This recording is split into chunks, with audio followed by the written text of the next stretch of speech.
पण शेलार गेल्या काही काळामध्ये म्हणजे 1-2 दशकांमध्ये मराठीचा टक्का जो इतका घसरलाय, म्हणजे आता असं म्हटलं जातं साधारणतः 33 ते 35% मराठी माणूस हा मुंबईमध्ये राहिलेला आहे. तर मुंबईतला मराठी माणूस बाहेर कोणामुळे फेकला गेला? उद्धवजींमुळे. गेल्या 25 वर्षामध्ये आणि उद्धवजी तुम्ही स्वतः मुंबई महापालिकेत लक्ष देता होता, त्यानंतर तुम्ही मुंबईतला मराठी माणसाचा टक्का बाहेर जाऊ नये यासाठी केलेली 2 कामं दाखवा. BDD चाळीचा पुनर्विकास आम्हीच केला. त्या ठिकाणी कामाठीपुरा असेल, अभुदयनगर असेल, या लोकांना इथेच वसवलं पाहिजे भूमिका आम्ही केल्या. तुम्ही केलं काय? तुम्ही तेच काळे कंत्राटदार जे होते ना, एकाच गावातले परराज्यातले भ्रष्टाचारी, त्यांच्या अवतीभोवती फिरलात. हे उबाटा सेनेचं कर्तृत्व आहे.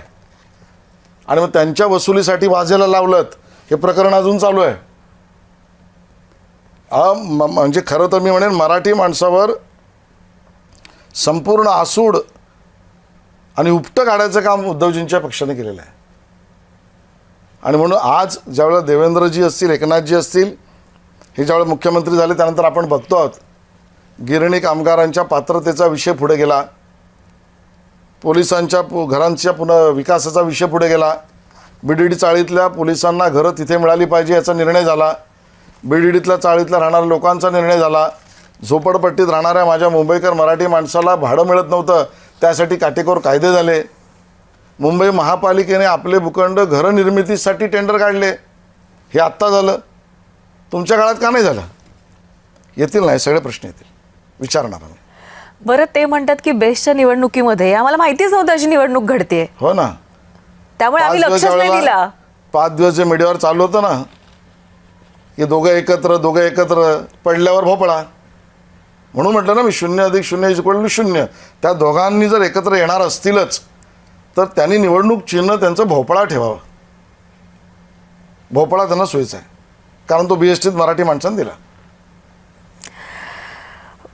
पण आपल्याकडे असेही म्हणजे शिंदे गटाचे काही लोक आलेले आणि त्यांचं देखील असं म्हणणं होतं, निरुपम यांचं, की आता मुंबईमध्ये मराठी माणूसच अल्पसंख्याक झालाय. याकडे आपण कसं पाहतो? दुर्दैव आहे. आणि हे उद्धवजींचं पाप आहे, काँग्रेसचं पाप आहे. ही परिस्थिती मराठी माणसाला, म्हणजे मराठी माणसाचा टक्काच मांडला जातो आहे हेच आम्हाला मान्य नाही.